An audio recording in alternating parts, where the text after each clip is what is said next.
안녕하십니까 성도 여러분. 거룩한 안식일이 다시 찾아왔습니다. 다같이 묵상기도 하심으로 안식일 환영 예배 시작하겠습니다.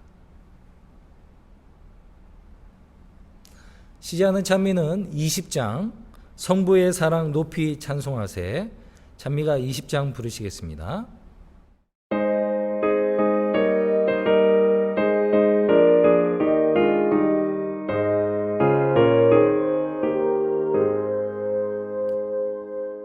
성부의 사랑 높이 찬송하세, 범죄한 자들 친히 돌보시니 천사도 함께 높이 찬송하세, 주 여호와께.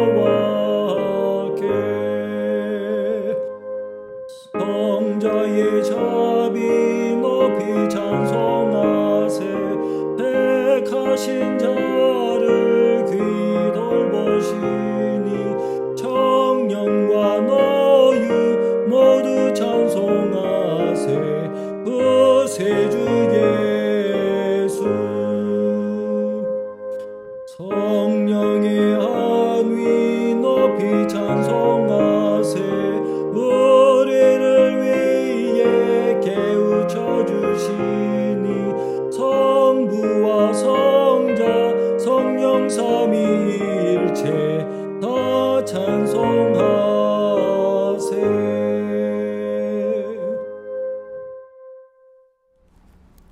시작하는 기도하겠습니다.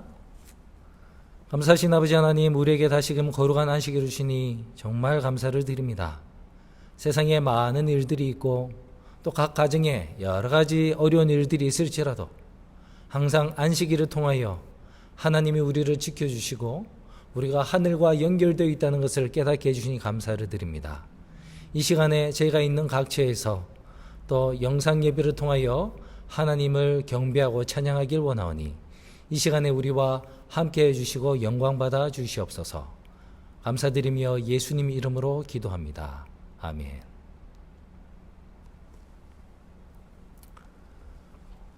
오늘 저는 예수님을 놀랍게 만든 유일한 사람이라는 제목으로 마태복음 8장에 있는 로마 백부장의 이야기를 통해서 함께 은혜를 나누기를 원합니다.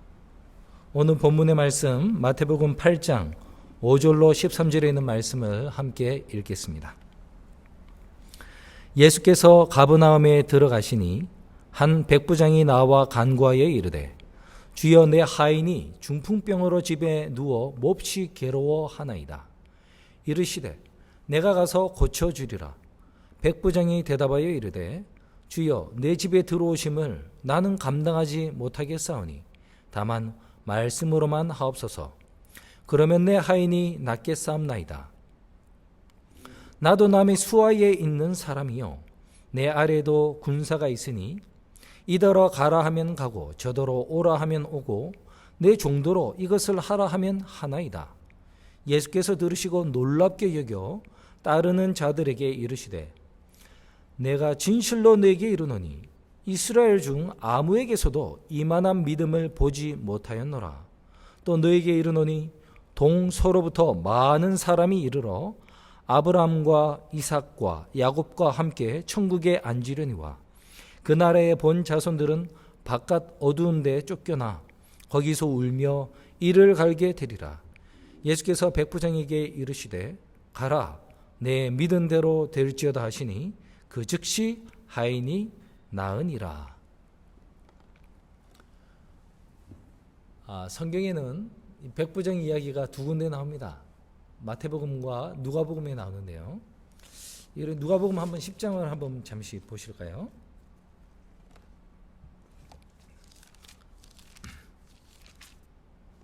누가복음 7장입니다. 누가복음 7장. 자, 1절부터 이제 10절까지 말씀이 나오는데요. 마태의 기록과 누가의 기록에 약간의 차이가 있습니다. 즉, 차이라고 하는 것은 좀 더 더해지거나 빼지는 게 있어요. 그래서 우리가 이것이 이제 성경에 예수님에 대해서 기록을 하려면 하늘을 다 이게 뭐 종이 삼아 기록을 해도 부족할 판이지 않습니까? 그래서 제자들이 각자 이제 자기가 중요하다고 생각하는 내용들을 누구는 넣고 누구는 빼고 이렇게 간략하게 기록을 합니다. 전반적으로 볼 때 마태는 예수님의 행적에 대해서는 굉장히 다른 복음서보다는 좀 간단하게 기록하는 면이 있습니다. 그 대신에 예수님이 직접 하신 말씀, 설교 이런 거는 다른 복음서에 비해서 굉장히 분량이 많고 자세하게 잘 기록을 하고 있습니다. 그래서 예수님이 어떤 하신 행적, 누구를 고쳐주셨다, 무엇을 하셨다 이러는 내용들은 마태복음보다는 마가나 누가가 좀 더 자세하게, 좀 더 길게 기록하고 있으니까요. 이 복음서들을 함께 조화를 하면서 이해를 하는 것이 우리가 예수님의 모습을 바라보는 데 큰 도움이 됩니다. 이 누가복음 7장에 어떤 내용들이 좀 더 있느냐면 이런 내용이 좀 더 있습니다. 그 2절에 보면 어떤 백부장의 사랑하는 종이 병들어 죽게 되었다 이렇게 나오죠. 아까는 마태가 좀 더 자세하게 구체적으로 어떤 병인지는 얘기를 해줬어요. 마태는 그게 중풍병이라 얘기를 했습니다만 죽는다는 얘기는 하지 않았는데 누가는 이 사람이, 이 종이 이 병에 걸려서 거의 죽게 되었다고 아주 심각하다는 얘기를 하였습니다. 그 다음에 가장 큰 차이는요, 여기 있어요. 누가복음 7장 3절에는 예수의 소문을 듣고 유대인의 장로 몇을 보내어 오셔서 그 종을 구원하시기를 청한지라. 이에 저희가 예수께 나와 간절히 구하여 가로되. 마태는 백부장이 직접 예수님께 나와서 부탁을 하는 듯이 기술을 하였지만 누가는 그게 아니라 이 백부장이 자기가 평상시 친한 유대 장로들을 몇 사람에게 부탁을 해서 그 장로들이 대신 예수님 앞에 와서 부탁을 하는 것으로 나와 있습니다. 또 뒤에 가면 이렇게 나옵니다. 6절에 보시면 예수께서 함께 가실새 이에 그 집이 멀지 아니하여 백부장이 벗들을 보내어 가로되 이렇게 얘기를 해요. 장로를 통해서 도와주십시오 하고 얘기를 했더니 예수님이 그래 알겠다 내가 도와주러 갈게 하고 오고 있으니까 이번에 어떻게 합니까? 그 벗들을 보내어서 또 대신 얘기를 하는 거예요. 즉 누가는 이 사람이 직접 얘기한 것이 아니라 유대의 장로들과 자기의 벗을 보내어서 간접적으로 자기의 기별을 전하게 하였다고 기록되어 있고요. 마태는 그것이 없이 자기가 직접 얘기를 한 것처럼 나오는데 우리가 이렇게 살펴서 조화롭게 바라볼 때는 더 자세하고 더 덧붙여져 있는 기록이 더 맞는 거예요. 그래서 누가의 기록이 맞는 것입니다. 그렇다고 마태가 틀렸다, 잘못됐다라고는 할 수 없죠. 왜요? 어차피 이제 자기가 직접 얘기할 것을 자기 친구들과 장로들을 통해서 간접적으로 얘기를 한 것을 그렇게 표현한 것이고요. 그리고 그 후에 시대 소망에 보면 우리 집에 들어오지 마세요 했는데도 예수님 막 오시니까 그제서야 자기가 직접 와서 얘기를 하는 것으로 나와 있기 때문에 그렇습니다. 어쨌든 이렇게 조화가 된다는 것을 우리가 좀 알 수 있습니다. 그리고 한 가지 더 나와 있는데요. 유대 장로들은 이 백부장이 평상시 유대인들에게 어떠한 선한 행위를 했는지도 기록을 하고 있습니다. 이렇게 얘기를 하고 있습니다. 4절에 이 일을 하시는 것이 이 사람에게는 합당하나이다. 저가 우리 민족을 사랑하고 또한 우리를 위하여 회당을 지었나이다 하니. 그 사람이 평상시에 우리 민족을 사랑하고 또 그가 유대인들을 위한 유대인의 회당까지 만들었다는 그런 자세한 이야기도 누가복음에 기록되어 있습니다. 그래서 누가복음의 기록을 통해서 우리가 그 상황을 좀 더 알고 그 사람이 좀 어떠한 사람이었을까라는 좀 더 넓은 빛을 받고 우리가 마태복음을 다시 가보도록 하겠습니다. 자, 이제 마태복음을 구체적으로 우리가 보겠는데요. 자, 백부장이 우리 8장으로 다시 돌아왔습니다. 백부장이 이제 예수님께 와서 내 하인이 중풍병으로 집에 누워 몹시 괴로워합니다. 그러니까 도와주세요라고 한 거예요. 누구를 위해서 지금 애원하고 있다고요? 자기 아들입니까? 자기 딸입니까? 자기 장모님이십니까? 아니에요. 그렇죠? 누구를 위해서? 내 종이, 내 하인이 이런 얘기를 합니다. 여러분 우리는 이거를 실제로 이제 종이 없는 시대에 살고 있기 때문에 이걸 완전히 우리는 이해를 하지 못합니다. 어떻게 종이 들어 누워 있는데 그 주인이 와가지고 이방인 선지자를 찾아와서 이렇게 부탁을 하는가? 여러분, 그레코 로마 시대에 종은 집안에 있는 물건 같은 존재죠. 내가 사는 거예요. 노예시장에 가서 내가 돈을 주고 사오는 것입니다. 그래서 자, 물건을 제가 마음대로 이거 보기 싫은데 쓸모가 없잖아 하면 내가 마음대로 깨고 부시고 쓰레기통에 불태울 수 있잖아요. 그렇죠? 마찬가지로 주인은 종을 자기 마음대로 때리고 죽이고도 할 수 있었어요. 그러던 시절에 주인이 종을 위하여 와서 탄원을 한다? 이 굉장히 이례적인 일이죠. 여러분, 종을 주인이 왜 사옵니까? 일 시키고 밭에서 일을 시키고 소작을 이제 더 풍성하게 하고 집안에서 자기를 대신하여 수고를 덜게 하기 위해서 일을 시킵니다. 어떤 프로핏을 내야 하며 나를 도와주는 그런 역할을 할 때만이 종으로서의 목적이 있는 거예요. 그런데 지금 이 종은 어떻다고요? 중풍에 걸렸어요. 여러분, 중풍병 걸린 사람이 밖에 가서 필드에서 일을 할 수 있습니까? 집안 청소를 해줄 수 있어요? 짐 하나 들 수 있습니까? 없어요. 나를 위해서 곡식을 농사를 지어서 주기보다는 내가 갖고 있는 곡식을 지금 축내고 있는 거예요. 그러면은 원래 이런 상황이라면 그냥 냉정한 사람은 어떻게 합니까? 갖다 버려. 그걸 빨리 저 자리에 저 사람이 누워있는 저 방에 다른 새로운 종을 데려와서 그 종이 나를 위하여 섬기고 나의 이익을 창출할 수 있도록 하는 것입니다. 남들 같으면 쓸모없다 해서 버렸을 그 종을 위하여 이 주인은 와서 지금 예수님께 그 사람을 살려달라고 탄원하고 있는 것입니다. 보통 사람은 아니죠. 우리가 마음대로 해도 되고 하찮게 취급할 수 있는 대상을 평소 그 사람이 어떻게 대하느냐를 보시면 그 사람이 참된 됨됨이를 볼 수가 있는데요. 이 사람이 종을 대하는 모습을 보니 이 로마 백부장은 분명히 좀 달라 보이는 사람이었던 것 같습니다. 자, 그것뿐만이 아니죠. 이 사람이 누가복음 기록에 의하면 유대 장로들을 보내었다고 나옵니다. 여러분, 유대인들과 이방인이 이렇게 대화를 하고 관계를 할 수 있습니까? 없지요. 유대인들은 이방인과 접촉하는 것 자체가 일종의 부정이다, 이렇게 해서 말도 섞지 않습니다. 특별히 그 이방인이 어떤 이방인? 로마인. 로마인 중에서도 군인이고 군인 중에서도 백부장이란 말이에요. 장교란 말이에요. 유대인들이 제일 싫어하는 이방인이 누구예요? 로마인이었습니다. 그것도 군인인데 그것도 장교예요.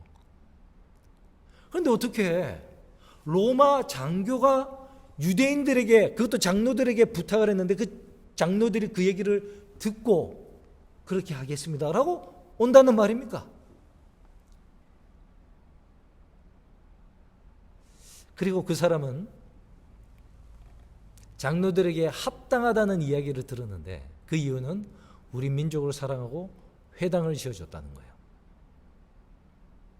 여러분, 우리가 일제시대에 조선 총독부에 있는 어떤 사람이 우리 민족을 사랑하여 학도병들 징병 끌려갈 때, 아니면 여성분들이 정신대로 이제 징병 끌려갈 때 그걸 막아서 이렇게 보호해줬다는 이야기 들어보신 적 있으십니까?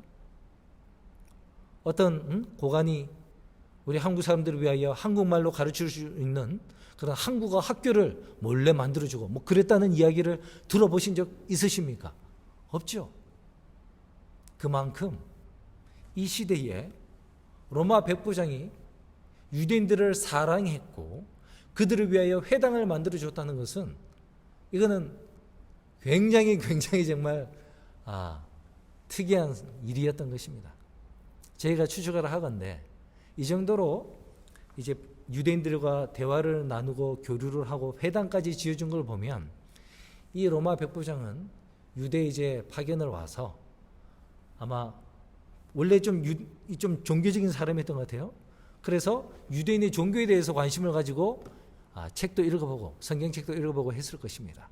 그러면서 자기가 믿고 있는 이 로마의 다신들과 맨날 되게 성적이고 또 되게 타락하고 욕심 많고 화내기 잘 내고 이러는 그냥 사람의 성질을 가지고 만들어낸 로마 그리스의 그런 신들과 정말 인류를 위하여 자기의 독생자를 주겠다는 그 예수님과 그 하나님과의 비교가 있었겠죠. 그러면서 그가 창조주 하나님을 깨달았다고 우리가 보는 것이 타당하다 생각합니다. 그래서 옛날에 이제 이방인이 유대교로 개종을 할 수가 있었습니다. 우리가 지금 받는 침례라는 형식을 통해서 물에 잠기고 뭐 이렇게 하면서 이방인이 유대교로 개종을 할 수 있었는데, 저희가 볼 때는 이 백부장이 유대교로 개종을 하였다고 보는 것이 아주 합당한 것 같아요. 그렇지 않고서야 그가 어떻게 유대인의 장로들과 이렇게 자연스럽게 교류를 하고 장로들이 그 말을 듣고 대신 탄원을 해주고 그가 회당을 지어줄 수 있겠습니까? 그렇게 우리가 보는 것이 합당하리라 생각합니다. 자, 그런데 유대 장로들이 그 사람을 합당하다 한 이유가 있었어요. 그의 선행 때문이었습니다. 그가 뭔가를 하였기 때문에. 유대인들은 구원관이 그랬죠. 그래서 그 사람도 그렇게 탄원을 하는 거예요. 뭔가를 했기 때문에 공로가 있습니다.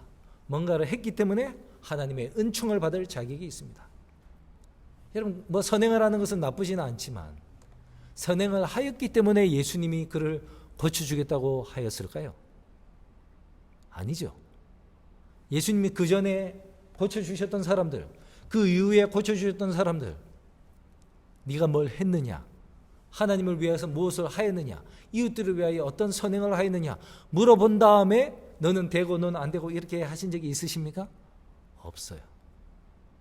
누구든지 원하는 자들은, 누구든지 예수님의 도움이 필요한 자들은 다 예수님이 무료로 조건 없이 다 고쳐주셨습니다. 여러분, 때때로 우리가 예수님께 나아갈 때, 예수님께 뭔가를 간구할 때, 내가 예수님을 위하여 뭐 한 것도 없고 아무것도 공로가 없는데 예수님이 과연 이런 기도도 들어주실까? 이런 나를 기도로 응답해 주실까? 이렇게 좀 걱정하는 마음이 있지 않습니까? 여러분, 이 이야기를 통하여 다시 한번 말씀드립니다. 아무런 공로 필요 없이 그저 상한 마음과 예수님을 간절히 바라는 그런 열성으로 예수님께 나올 때 예수님께서는 모든 사람들, 예수의 이름을 부르는, 예수를 필요로 하는 모든 사람들의 청을 들어주신다는 것을 여러분 기억하시고, 어떠한 내용이라도 괜찮으니 예수님께 나와서 예수님께 간구하고 꼭 그 응답을 듣게 되는 귀한 경험하시기를 바랍니다.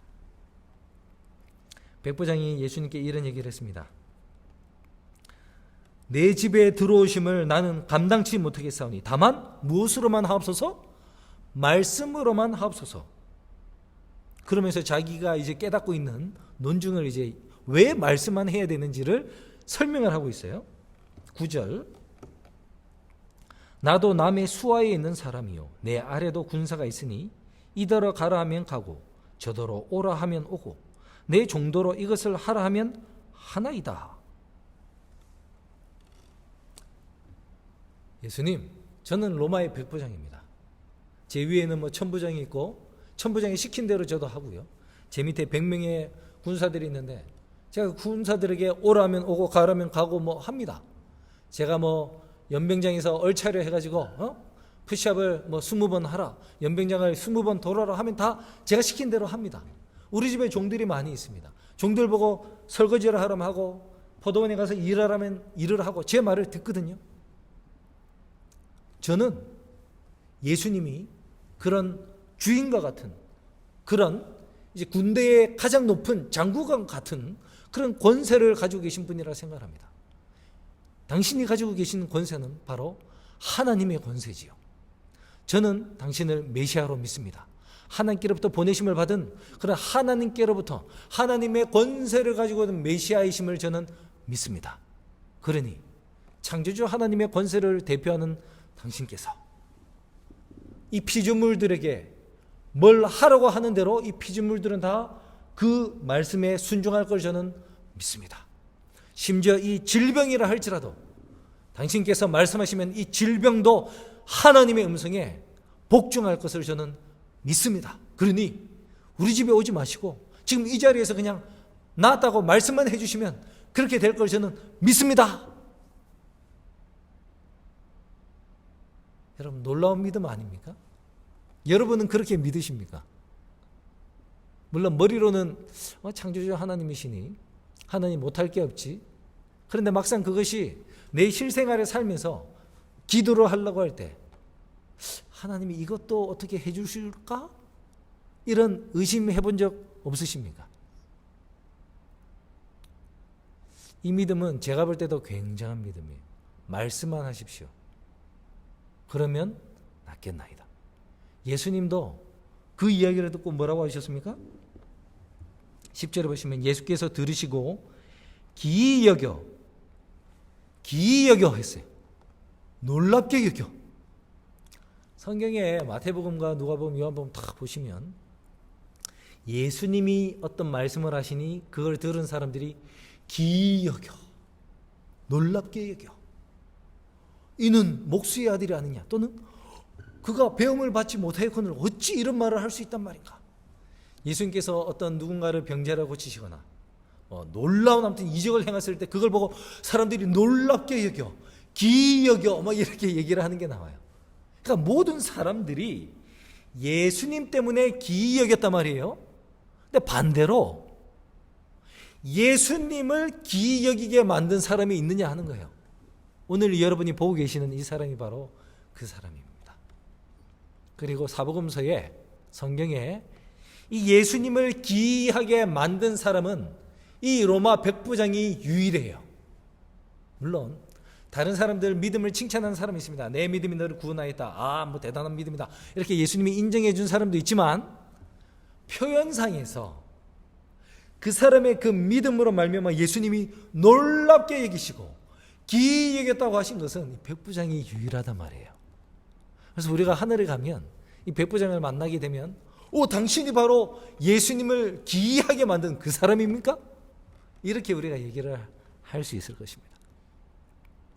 여러분, 우리도 하늘에 가면 예수님이 우리 글렌데일 교우님 중에 한 사람을 보면서 그때 네가 그때 그렇게 얘기했었잖아.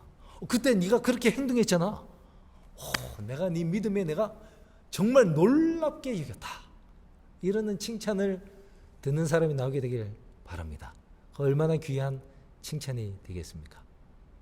그렇다면 그 백부장의 믿음은 어떠한 믿음이라고 우리가 말을 할 수 있을까요? 그거를 이제 본격적으로 한번 살펴보겠습니다. 예수님을 놀랍게 한 믿음, 그 믿음의 비결은 무엇인가? 1차적으로는요, 여러분이 이해하셔야 될 게 이제 유대인들과 이방인의 믿음을 비교하시면서 그게 나오는 거예요. 자, 이렇게 얘기를 하고 있습니다. 예수님 뭐라고 했냐면, 내가 진실로 너에게 이르노니 이스라엘 중 아무에게서도 이만한 믿음을 만나보지 못하였노라. 이렇게 얘기를 하신 거예요. 내가 이스라엘 사람들에게는 이런 믿음을 보지 못했는데 오히려 이방인에게는, 이 백부장에게서는 이런 믿음을 바라본다. 그 대조에서 더 큰 충격이 오신 거예요. 자, 그 대조가 무엇인지 한번 보겠습니다. 지금 예수님께서 이 얘기를 하시는 곳은 가버나움이죠. 가버나움. 자, 가버나움에서 예수님께서 몇 가지 하신 일이 있습니다. 지금 이제 이 마태는 시간 순서대로 기록을 한 사람이 아닙니다. 이게 이제 더 일찍 일어난 일이 지금 장모 병 고친 것도 사실은 그 앞에 있었던 일이거든요. 네. 근데 이게 순서가 바뀐 거예요. 자, 첫 번째 가버나움에서 있었던 일은 이런 거예요. 이거는 직접적으로 가버나움에 있었다는 게 아니라 가버나움에 사는 사람에게 하신 어떤 일이 있는데, 요한복음 4장을 보시면 끝부분을 한번 보실까요? 요한복음 4장. 예수님이 사마리아에 들리고 나서 가나에 도착하셨을 때 이렇게 나오고 있습니다. 46절에 예수께서 다시 갈릴리 가나에 이르시니 전에 물로 포도주로 만드신 곳이라 왕의 신하가 있어 그 아들이 가버나움에서 병들었더니, 이렇게 나옵니다. 그래서 그가 47절, 그가 예수께서 유대로부터 갈릴리에 오심을 듣고 가서 청하여 내려오셔서 내 아들의 병을 고쳐주소서 하니 저가 거의 죽게 되었습니다. 이렇게 나오죠. 이 가버나움에서 가나까지 와서 예수님께 도움을 청하는 아버지가 있었어요. 왕의 높은 신하인데 아들이 죽어가니까 예수님께 와서 이제 도움을 청하는 것입니다. 그런데 그 아들을 살려달라는 이 아버지에게 예수님이 뭐라고 했는지 아십니까? 48절에 이렇게 얘기를 해요. 예수께서 가라사대 너희는 표적과 기사를 보지 못하면 도무지 믿지 아니하리라. 이 얘기가 무슨 말입니까? 너희는 표적과 기사를 보지 못하면 도무지 믿지 아니하리라. 책망이었어요. 이 아버지는 어떠한 마음으로 갔냐면 뭐 약간의 믿음은 있었죠. 그 믿음도 없었더라면 예수님께 아예 오지도 않았을 터이니까 믿음이 있긴 있는데 그 믿음은 조건적이었던 것입니다. 당신이 내 아들을 고쳐주실 수 있다면, 당신이 내 요청을 들어주신다면, 당신이 내 아들을 위하여 기적을 베풀어 주신다면 나는 당신을 정말 하나님께로부터 오신 메시아로 내 구주로 믿겠습니다 라는 조건적인 신앙이 있었어요. 이 아버지의 신앙은요, 그 당시 유대인들의 모든 상황을 대표하는 것이었습니다. 왜 유대인들이 예수님을 믿지 않았을까? 그 사람들이 원하는 거랑 달랐습니다. 유대인이 되기 위해서는 당신이 우리를 로마로부터 해방을 시켜줘야 합니다.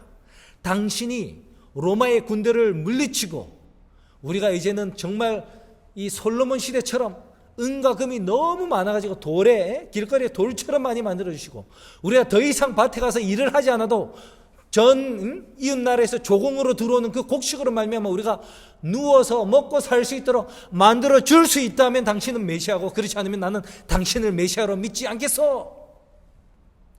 아주 조건적이었죠. 이기적이었죠. 계산적이었습니다. 뭔가를 나를 위해서 해준다면 나는 당신을 메시아로 믿겠어 했어요. 그런데 여러분, 지금 그 사건을 기준으로 지금 이제 사마리아 이방인들 이야기가 나와요. 사마리아 전도하고 사마리아 우물가에 여인 만나고 사마리아 사람들 얘기가 나고 그 다음에 그 가버나움에서 온 왕의 신하 얘기가 나오고 몇 가지 이야기가 나오다가 그 다음에 이 백부장 얘기가 나오는 거예요. 이 두 이방인들은 어떠한 믿음을 보여줬습니까? 자, 이 요한복음 아까 5장에 다시 가서요, 사마리아 사람들이 어떻게 얘기를 했는지 한번 들어봅시다. 자, 4장에 여인에게 이렇게 얘기를 했습니다. 4장 40절에 사마리아인들이 예수께 와서 자기들과 함께 유하기를 청하니 거기서 이틀을 유하심에 예수의 말씀을 인하여 믿는 자가 더욱 많아 42절 그 여자에게 말하되 이제 우리가 믿는 것은 내 말을 인함이 아니니 이는 우리가 친히 듣고 그가 참으로 세상의 구주신 줄 알미니라 하였더라. 여러분, 여기 그들이 이 예수님이 그가 참으로 세상의 구주라는 것을 어떻게 아셨대요? 알았대요? 예수님이 이적을 행했기 때문에? 예수님이 병자를 고쳤기 때문에? 아니에요. 그가 하는 말씀을 직접 듣고 그가 세상의 구주인 걸 내가 믿겠다 한 것입니다. 여러분, 예수님은 사마리아에서 어떠한 기적을 베푼 적이 없습니다. 어떠한 표적을 베푸신 적이 없고요, 단 한 명의 환자도 고쳐주시지 않았어요. 성경 공부와 말씀만 했는데 그거를 듣기만 하고 사마리아 사람들은 믿은 것입니다. 반면에 이 왕의 신하 아버지는 어떻게 했다고요? 표적과 기사를 보여주지 아니하시면 내가 당신을 믿지 않겠습니다. 백부장은 어떻게 해요? 저는 이미 믿습니다. 그냥 말씀만 하세요. 뭐 표적 같은 거 필요 없어? 증표 같은 거 뭐 필요 없어? 그럼 필요 없습니다. 왜 당신은 그게 필요가 없습니까? 당신은 왜 예수님께서 말씀만으로 예수님이 당신의 하인을 고쳐준다고 그렇게 확신하십니까? 아니, 지금까지 예수님이 보여주신 게 다 그 증거 아닙니까? 가버나움에 있던 왕의 신하의 아들을 죽어가는데 고쳐주셨죠. 베드로의 장모의 열병을 고쳐주셨죠. 회당에서 귀신을 쫓아내 주셨죠. 그날 가버나움에 있는 모든 환자들이 다 몰려가서 베드로 집에서 예수님 밤늦게까지 그 병자들 다 고쳐주셨잖아요. 그 이후에 묻는 병자 고쳐주시고 지붕에서 내려온 중풍병자 고쳐주셨잖아요. 저는 그 얘기를 듣고요, 그분이 메시아가 아니고서는 이런 놀라운 능력을 하실 수 있는 분이 아니라고 저는 확신을 했습니다. 저는 그분이 메시아이기 때문에 메시아가 하는 말씀이 다 그대로 될 줄 믿는데요. 당신은 그 외에 또 무슨 표적이 필요하셨습니까? 여러분, 유대인들이 계속해서 예수님께 와서 뭐라고 하냐면, 네가 자꾸 메시아라고 하는데 메시아라는 표적을 보여라. 표적을 보여라. 자꾸 그렇게 얘기를 하셨죠. 죽은 사람을 살려도 믿지 않았습니다. 예수님 죽었다 부활을 했는데도 믿지 않았어요. 그거는 무엇입니까? 표적이 없어서 믿지 않은 것이 아니라 예수가 싫은 거예요. 예수가 싫어서 믿지 않은 것이지 표적이 없어서 믿지 않은 것이 아니었습니다. 여러분, 바로 거기에 차이가 있는 거예요. 이 백부장의 믿음은 이미 사람들을 통해서 들은 말씀 그 가운데 들음으로 이렇게 할 수 있는 분은 메시아밖에 없다 하고 예수님을 그냥 메시아 그 자체시로 믿었던 거예요. 반면에 다른 유대인들은 계속해서 조건을 걸고 나를 도와주시면, 나에게 이익이 되면 내가 당신을 받아들이겠습니다, 이랬다는 것입니다. 여러분, 우리는 어떠한 믿음을 가지고 예수님을 섬기고 있습니까? 예수님이 나의 기도를 들어주셔야만,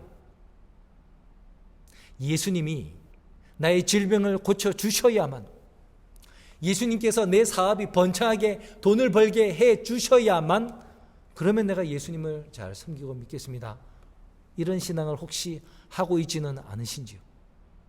우리가 이미 지금까지 성경 말씀을 통해서 누차 들어온 이 말씀, 그 말씀만으로, 그리고 내 삶에 지금까지 살아면서 기도응답을 들으시고 인도해 주신 그 경험을 통해서 우리가 이미 증명된 그 예수님 이 계시기 때문에 더 이상의 증거나 표징이 필요 없이 그대로 예수님을 믿는 그런 신앙을 가져야 할 것입니다. 제가 보스턴에서 있을 때 저희 막내가 한 3살, 4살 정도 됐을 때예요.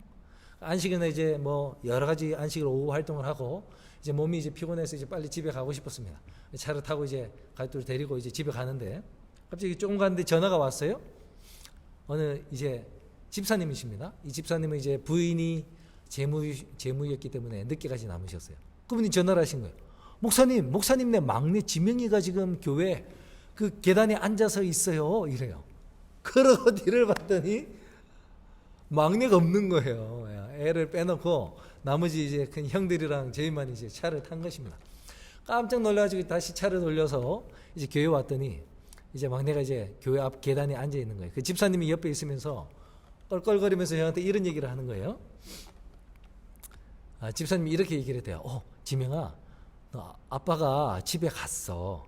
내가 집사님이 너 집에 데려다 줄게 했대요. 그랬더니 지명이가 아니에요. 아빠가 내가 없는 걸 알면 꼭 나를 데리러 교회로 다시 올 거예요. 난 여기서 아빠를 기다릴 거예요, 이러더래요.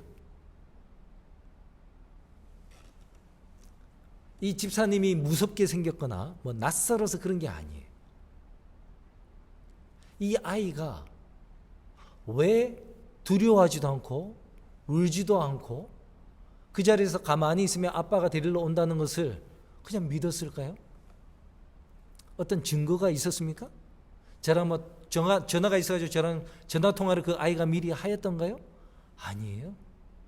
그럼 그 아이는 어떻게? 아무런 증거도 없는데 그냥 아버지가 자기를 반드시 데리러 올 거라고 믿고 그 계단에 앉아서 그렇게 있었을까요? 아빠니까. 아빠가 뭐예요? 이 아이가 3년 4년 그 짧은 생애를 살면서 아빠가 뭔지를 안 거죠. 아빠가 얼마나 자기를 사랑하고 아끼는지. 여러분, 그 아이의 단순한 믿음, 아무런 눈에 보이는 표적도 없고 증거도 없지만 자기의 이전까지의 경험을 통하여 그 관계에서 오는 그 믿음에서 아빠니까 나를 데리러 올 거라는 그 굳건한 믿음, 이 백부장이 메시아시니까 하나님의 대리자시니까 라는 데서 오는 단순한 믿음, 그 믿음이 바로 우리 예수님을 놀랍게 할 수 있는 믿음인 것입니다. 여러분, 저와 여러분 그 믿음 충분히 가질 수 있다고 생각합니다. 여러분, 두려워하지 마시고 의심하지 마시고, 과거에 예수님께서 성경에서 어떻게 사람들을 도와주셨는지, 또 내 과거의 삶의 역사를 통하여 하나님이 어떻게 도와주셨는지, 어떠한 일을 하셨는지를 기억하시고 두려움 없이, 의심 없이, 증거 없이 예수님의 말씀을 믿고 그 약속을 의지하여 앞으로 나아가게 되시기를 간절히 소망합니다. 예수님께서 그 얘기를 하신 후에 누가복음에는 없는데요, 이런 얘기를 덧붙입니다. 또 너희에게 이르노니 동서로부터 많은 사람이 이르러 아브라함과 이삭과 야곱과 함께 천국에 앉으려니와 나라의 본 자손들은 바깥 어두운 데 쫓겨나 거기서 울며 이를 갈미 있으리라. 예수님이 이 이방인들의 믿음과 이 유대인들의 믿음을 비교를 해보니 너무 차이가 나는 거예요. 자, 유대인들은 예수님이 구약 성경을 통해서 얼마나 많은 빛을 주셨습니까? 얼마나 많은 선지자들을 보내주셨어요. 그리고 지금은 예수님이 직접 와서 지금 예루살렘과 유다와 이 갈릴리 지역에서만 예수님이 사역을 하고 계시잖아요. 그렇죠? 얼마나 많은 빛을 보여주셨습니까? 근데 빛이 왔는데 사람들이 그 빛을 거절한 것이에요. 싫어하는 거예요. 반면에 이 빛을 제대로 알지 못하는 어두움에 살던 이방인들은, 암흑 가운데 살던 이방인들은 일종의 문틈 사이로 비치는 그 조그만 가나다란 그 빛에 반응을 하는 것입니다. 유대인들은 이 창문이 완전히 열려가지고 태양빛이 그냥 직방 이 다이렉트로 이렇게 쫙 환하게 비치는데도 그 빛이 싫어가지고 막 그 빛을 피하고 예수님을 떠나는데, 이방인들은 그 닫혀진 문 그 틈 사이로 비치는 그 작은 빛 하나를 그거를 따라오는 거예요. 여러분, 재림교회는 많은 면에서 이때 유대인들과 비슷합니다. 빛을 받고 빛을 전해야 하는 그런 입장에서 우리는 유대인과 아주 비슷합니다. 여러분, 저희 교회가 받은 빛이 얼마나 큽니까? 정말 다른 교회에서는 가지고 있지 않은 많은 진리들이 있죠. 회복된 진리가 있습니다. 여러분, 그 빛을 사랑하시고 따르시나요? 아니면은 괜히 이런 게 있어가지고 내 신앙생활 하기만 더 어렵고 하지 말라는 것만 많고 아유 힘들어 이렇게 불평하고 계십니까? 제가 인디애나에서 이제 처음 목회를 할 때 저희 이제 같은 이제 합회에 한 교회가 시카고에 있었습니다. 그 목사님과 얘기를 하는데 그 목사님이 이런 얘기를 하셔요. 지난번에 깜짝 놀란 일이 있었대요. 뭡니까 했더니 안식일날 자기 동네 사람이 자기 발로 교회를 찾아왔대요. 어떻게 왔습니까 했더니 자기가 어떻게 하다가 각 시대의 대쟁투를 얻게 됐는데 그걸 읽다가 안식일이 참된 예비라는 걸 깨닫고 토요일이라는 걸 깨닫고 교회 그냥 나왔다는 거예요.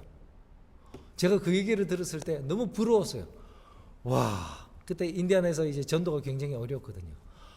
나도 저런 사람 한 사람이라도 만나봤으면 좋겠다 했거든요.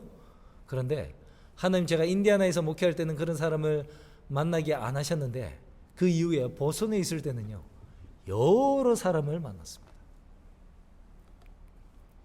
한 안식일에 3명의 여자분들이 교회를 찾아오셨어요. 그 중에 한 분이 이제 우리 안식일 교회처럼 안식일은 지키는데 교리가 다른 그런 군소 교단들이 있습니다. 그 중에 한 교회의 교인과 함께 성경 공부를 한 거예요. 그러면서 안식일과 레위기 11장에 음식물 기별을 깨닫고 이분 그 자리에서 그걸 받아들였대요. 그랬는데 다른 기별들이 좀 이제 안 맞는 게 있어서 이건 좀 아니다 해가지고 그냥 나왔는데, 자기가 이제 깨달은 안식일 기별이 너무 커서 교회 교인들에게 안식일이 토요일이라고 막 얘기를 했더니 그 가운데 예전에 우리 교인이었던 분과 이런 양이 있었고요. 그 다음에 또 그 똑같은 교회 교인과 예전에 성경 공부를 하면서 안식일을 공부했던 사람이 있는 거예요. 그 두 사람이 맞장구를 치더라는 것입니다. 맞아, 원래 예배일은 토요일이 맞아. 이래갖고 세 사람이서 이제 뭉쳐가지고 그 교회에서 막 얘기를 하니까 교회에서 핍박을 당했어요. 말도 못하게 하고 순서도 안 주고 이제 왕따를 당한 것입니다. 그래서 이분들이 우리가 이러지 말고 진짜 안식일 예배드린 교회를 찾아가자 해가지고 저희 교회를 찾아온 거예요. 미국 교회도 이런 일이 있었어요. 미국 교회도 어느 날 갑자기 이 두 분의 여자분들이 주로 이제 찾아오셔요. 여자분들이 믿음이 크십니다. 미국 사람이에요. 찾아왔어요. 근데 어떻게 왔냐 했더니 이 사람이 신실한 이제 크리스천인데 유튜브에서 이제 설교 말씀을 들을 거 아니에요. 성경 공부도 하고. 그러다 보니까 이 구글 AI가 이 알고리즘으로 그런 거를 이제 그 주제에 맞는 주제에 맞게끔 다른 넥스트 영상을 막 준비를 하잖아. 그 인공지능이 그런 일을 합니다. 그런데 그 가운데 우리 재림교회 목사님의 성경 가르침이 있었던 거예요. 자기는 뭣도 모르고 이제 그 다음에 이게 뭐지 하고 클릭해서 듣는데 재림교회 목사님이 안식일에 관해서 설교를 한 거예요. 그걸 듣고 이 사람이 그 자리에서 안식일 진리를 깨달았답니다. 그러고 나서 계속해서 이제 뭐 검색하다가 덕 배철로도 알게 되고 또 뭐 다니엘 세미나, 요한계시록 세미나 다 하면서 우리 교단의 교리를 다 미리 알고 교회를 찾아오신 거예요. 엘렌과 진이라는 그런 두 분의 여성이 있었습니다. 다 침례받으시고 한 분은 이제 연세 들어서 돌아가셨지만 그 딸은 열심히 지금 복음을 또 전하고 있습니다. 또 이것도 여자분이네요. 모랄리스라는 여자분이 계셔요. 갑자기 교회 또 나왔어. 아이들을 데려. 이분도 자기 사촌과 함께 어떻게 성경 공부를 하다가 스스로 안식을 깨달았어요. 그래갖고 그 교회에서 이분들도 얘기를 했어요. 그 교회는 보니까 회중교회처럼 이제 자기들이 돌아가면서 순서를 쓰고 이제 설교도 하나 봐요. 하루는 안식일 얘기를 했더니 사람들이 난리가 났대. 더 이상 말씀 전할 기회도 안 주고 해가지고 이분들이 교회에 찾아온 거예요. 그 외에도 많은 분들이 스스로 교회에 찾아와서 내가 스스로 안식을 깨달았다는 사람이 많았습니다. 한 분은 고등학교 때 마크 피니 전도회에 참석해서 다니엘서 예언계시록 세미나를 통해서 자기 집안에서 자기 유일하게 혼자만 자기 여동생 데리고 우리 교회로 개종을 한 거예요. 그래서 대학교도 이분이 삼육대학교로 이제 그러니까 애드벤티스 칼리지로 갔어요. 어떤 분은 천주교인인데 남편이 이제 암에 걸렸어요. 그래서 건강에 대해서 막 유튜브 검색하다가 건강하면 또 우리 재림교회 기별이 많지 않습니까? 그걸 듣고 최차순 집사님, 양일건 목사님 이런 분들의 강의를 듣고 저희 교회에 오신 거예요. 여러분 정말 일반 개신교회와 천주교 안에서는 우리가 가진 빛에 비하면 정말 작은 빛만 비치고 있어요. 문틈 사이에서 비치는 안식이라는 기별 하나만 가지고도 그분들이 우리 교회로 오셔요. 문틈 사이로 비치는 다니엘서 기별 하나만 가지고도 그분들이 감사히 여기고 소중히 여기고 그 빛을 따라옵니다. 문틈 사이로 비치는 그냥 현미가 몸에 좋다 그 기별만 듣고도 그 기별을 따라오는 거예요. 근데 그분들이 올 때 쉽게 오는 게 절대 아니죠. 기존 교회에 쌓아놨던 그 여러 인간관계들, 또 그 교회에 드린 헌금이 얼마나 많아요. 또 그 교회에서 가지고 있는 그 위치가 얼마나 큽니까? 그런 것들을 이 비치는 빛에 다 정말 배선물로 여기고 그 빛만 따라서 우리 재림교회로 찾아오시는 분들이 지금도 너무 많아요. 근데 여러분, 우리는 이 그냥 이렇게 밝게 비춰지는 이 우리에게 주어진 빛을 얼마나 소중하게 여기면서 있습니까? 예수님이 동서로부터 많은 사람들이 와서, 즉 그 사람들이 누구예요? 이방인들이죠. 이방인들이 동서로부터 많이 와서 아브라함과 이삭과 야곱과 함께 앉을 것이고, 그 대신에 그 자리에 원래 앉았던 그 본 자손들은 바깥 어두운 데 쫓겨나서 슬피 울며 이를 갈 것이다 얘기를 했어요. 예수님이 이 얘기를 제자들 듣는 데서, 이 유대인들이 듣는 데서 들으라고 얘기를 하셨을 거예요. 무엇을 기대하셨을까요? 선의의 경쟁을 좀 해보아라 했을 것입니다. 여러분, 매기 효과 아시죠? 옛날에 뭐 냉동고도 없고 뭐 산소 이렇게 보글보글 하는 그런 장치도 없을 때 살아있는 청어를 이렇게 프레시하게 옮기는 게 참 힘들었거든요. 왜? 그대로 옮기다 보니 뭐 좀 내륙으로 가다 보면 다 죽는 거예요. 그런데 한 탱크에서는 이 청어들이 막 팔팔하게 살아있는 거예요. 그걸 봤더니 그 안에 뭐가 있는 거예요? 청어를 잡아먹는 뭐 메기라고 합시다. 메기 같은 게 한 마리가 천적이 있는 거예요. 그게 있으니까 얘네들이 막 긴장하면서 계속 헤엄치고 다니는 거예요. 그랬더니 결론적으로는 한두 마리는 죽어도 나머지는 다 살더라. 그래서 그걸 이제 천적을 통해서 얻는 뜻밖의 효과, 이 매기 효과라고 하나요? 신앙에 그런 효과가 필요한 것 같습니다. 여러분, 우리 신앙이 이 조는 신앙이라고 그러잖아요. 조는 신앙이 되지 않으려면 어떻게 됩니까? 깨어 있으려면 천적이 필요하다는 말이에요. 첫 번째는 외부에서 오는 핍박이 그런 매기가 될 수 있습니다. 언제나 그랬듯이 자유가 있고 너그러울 때는 게을러지고 자요. 하지만은 핍박이 있을 때는 물론 핍박 때문에 나가는 사람도 있겠지만 남아있는 사람들은 항상 순수하게 믿음을 유지하는 것을 우리가 역사를 통해서 볼 수가 있습니다. 그러면 핍박이 없을 때 우리가 어떻게 이 순결을 유지하고 긴장을 유지할 수 있겠습니까? 그것이 바로 선의의 경쟁이에요. 좋은 매기들이 필요한 것입니다. 여러분, 신앙에서 선의의 경쟁이라고 할 때 세상에서는 내가 이기면 저 사람 떨어지는 거지만 믿음은 원하는 사람 누구나 다 구원을 받기 때문에 선의의 경쟁이라고 하는 거예요. 지금 이방인들 가운데 얼마나 열심히 이렇게 백부장처럼 나를 믿는 사람이 많을 줄 너 아느냐? 나중에 지나면은 유대인들보다 훨씬 더 큰 믿음을 가지고 있는 이방인들이 이 자리를 차지할 거야. 그러니 너희들 긴장하고 독분발해야 된다? 이 얘기를 하신 거예요. 선의의 경쟁을 한번 해봐야 한다? 이방인들과 선의의 경쟁을 해. 누가 더 뜨거운 믿음을 갖고 있는지 나에게 한번 보여봐. 그 말씀을 듣고 제자들은 정말 늦은 비 성령 받고 얼마나 뜨거운 사람들이 되었습니까? 요한을 제외한 모든 사람들은 예수님께서 허락하신 순교의 잔을 기꺼이 받아 마셨어요. 예수님의 기대에 부응하는 사람들이 되었습니다. 여러분, 지금 천주교회, 장관교회에 아직 빛을 받지 못하기 때문에, 아직 모르기 때문에 우리 교회에 모르시는 분들이 많이 계십니다. 그분들이 수없이 준비하고 계세요. 그분들과 우리가 선의의 믿음의 경쟁을 해야 합니다.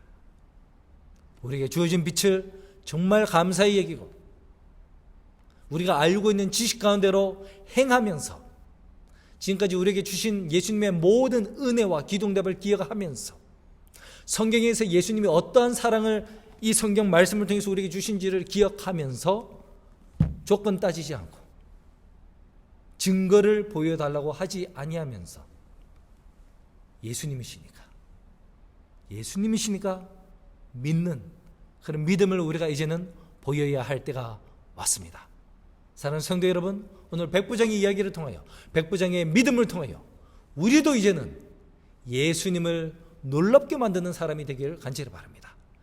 우리의 고백, 우리의 신앙의 고백, 우리의 믿음으로 행한 어떠한 하나의 선택이 예수님으로 하여금 너의 믿음이 나를 놀랍게 만들었다 라는 칭찬을 우리 주님 오시는 그날에 꼭 듣게 되기를 간절히 바라면서 오늘 말씀을 마치겠습니다. 감사합니다. 이제 다 같이 마치는 찬미 부르시겠습니다. 마친 찬미 317장 부르겠습니다. 십자가로 갑니다. 317장입니다.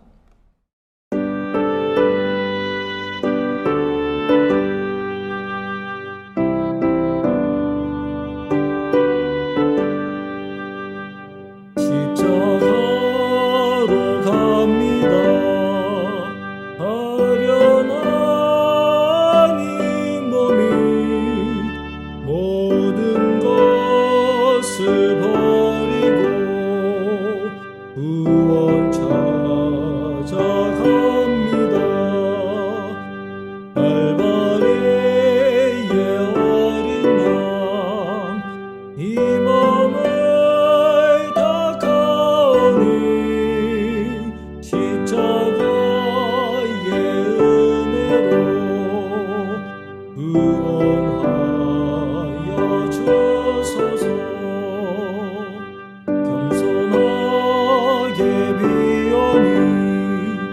죄에 눌린 이 몸을 사유하여 주시사 정결하게 하소서. 갈바리의 어린 양 이 몸을 닦아오니 십자가의 은혜로 구원하여 주소서. 세상 모든 소유와 몸과 마음을 모두 다 이리 주의 것으로 이제 드리옵니다.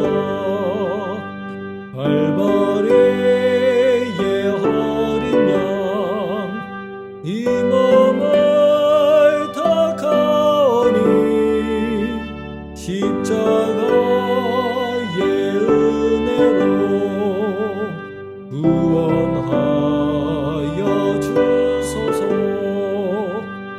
나의 맘에 주어서 온전하게 하시니 누추한 것 하시고 영광 돌리옵니다.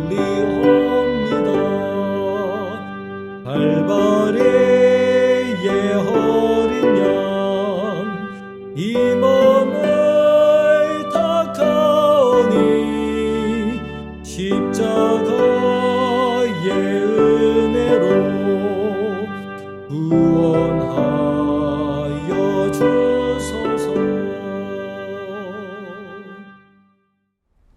기도하겠습니다.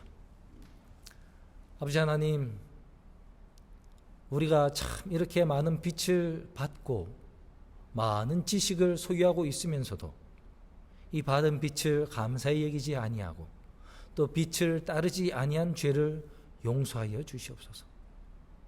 이제는 그 빛에 정직하게 되기를 원합니다. 그 받은 빛을 다 감당해서 누려서 그 빛이 정말 저주가 아닌 축복이 되기를 간절히 바랍니다. 주님, 우리에게 믿음을 더하여 주시고 우리도 백부장처럼 예수님을 깜짝 놀라킬 만한, 예수님이 우리를 보시고 기이 여기실 만한 그런 놀라운 믿음을 주님께 나타내 보일 수 있도록 도와주시옵소서. 지금 이 시간에 특별히 육신의 어려움으로 또 병상에 누워있는 주의 백성들을 위해서 기도하오니 주님 그들과 함께 하시고 속히 치유하는 손길을 얹으시사 빨리 치유될 수 있도록 주님 도와주시옵소서. 또 코로나로 인해서 여러 가지 마음의 어려움과 또 두려움이 있는 주의 백성이 있습니까? 그들에게 이 놀라운 믿음 허락하셔서 그들이 그 믿음을 발휘할 수 있도록 주님 도와주시옵소서. 또 해가 맞기까지 이제 시작된 안식일의 축복을 우리가 사랑하는 교우들과 가족들과 주님과 함께 잘 누릴 수 있도록 인도하여 주시기를 간절히 바라며 사랑하신 예수님 이름으로 감사드리며 기도합니다. 아멘. 모두 좋은 밤 되시고 안녕히 주무십시오. 감사합니다.